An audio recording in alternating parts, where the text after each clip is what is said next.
The election campaign is being conducted in a budget framework based on the Australian economy returning to strong growth. That in turn is premised on the Chinese economy continuing to boom, but the US and Europe can still impact significantly both on China and Australia, and their immediate future is still deeply uncertain.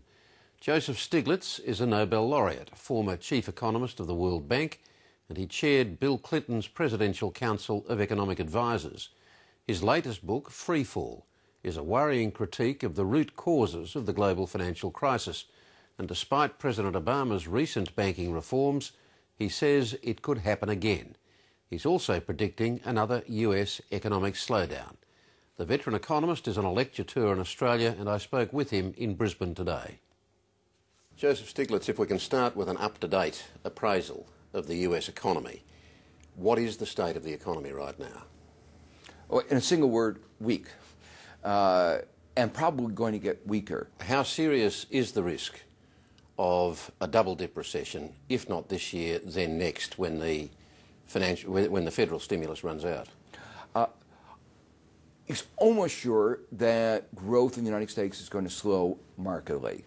Whether it slows from where it was to 0.5% or 1% or to -0.5% isn't yet clear. I think what's been happening in Europe has been increasing the likelihood that we go into a double dip for two reasons. One, it means that global financial markets are in a little bit more unsettled state. But secondly, the U.S. had hoped to export its way out of the recession through a weak dollar. We had a weak dollar policy. We didn't call it that, but that's really what was going on. But exchange rates are like negative beauty contests in the current context. Who is the ugliest? And we were winning. The U.S. was winning hands down until this year, and Europe's financial troubles have put it have meant that it is doing much better in this negative beauty contest. So the dollar is stronger, and that's going to make it more difficult for the U.S. to export, and that's going to mean that our economy is going to be all the weaker. Now, going back to last year, you were one of a handful of economists, literally a handful, I think there were 5 of you, called into the White House by President Obama in April last year to give your advice over dinner on what more needed to be done. Now, he wanted to hear from some of his critics. Did that conversation go anywhere? No. Some of us warned of the risk of a slowdown and said you ought to be preparing the politics and the economics for a second round of a stimulus. And if you're going to do that, you have to be very careful in selling the first round of the stimulus and in making sure the banks do what they're supposed to do. Unfortunately, we do need a second round of a stimulus. Unfortunately, the politics are working against us, and the likelihood of getting that second round is very dismal. The other issue that was on the table was what to do about the banks.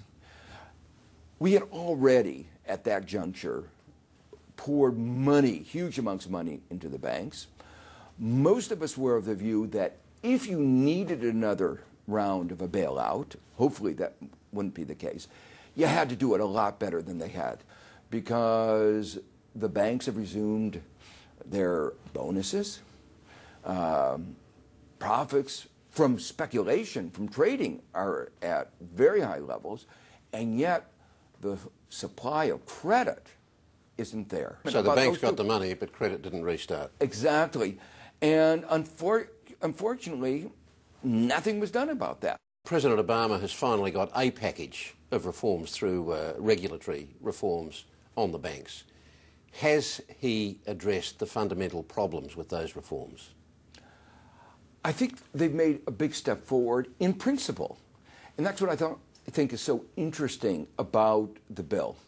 It lists a set of principles that I think, to me, were a big step forward. But on almost every one of the principles, the banks came in with their political power and gutted or at least eviscerated the provision. Let me just give you an example. We said important for there to be transparency in financial markets, important for there to be transparency in derivatives. Remember, derivatives, the bailout of AIG was $180 billion. That's an amount of money it's hard to fathom. One company, and it was all caused by derivatives. So everybody said, we better regulate derivatives better. We ought to have more sunshine. We ought to have more transparency. And they agreed on the principle, but 30% of the market was exempt. Now, why? Why should you not have everything out in the sunshine? Not clear to me. Again, Too hard? The obvious reason, politics, the influence of the banks. The most disappointing thing where they didn't get the principle right was the too big to fail banks. Well, President Obama said no longer will that be allowed to happen where the banks are too big to fail. Now, is that true?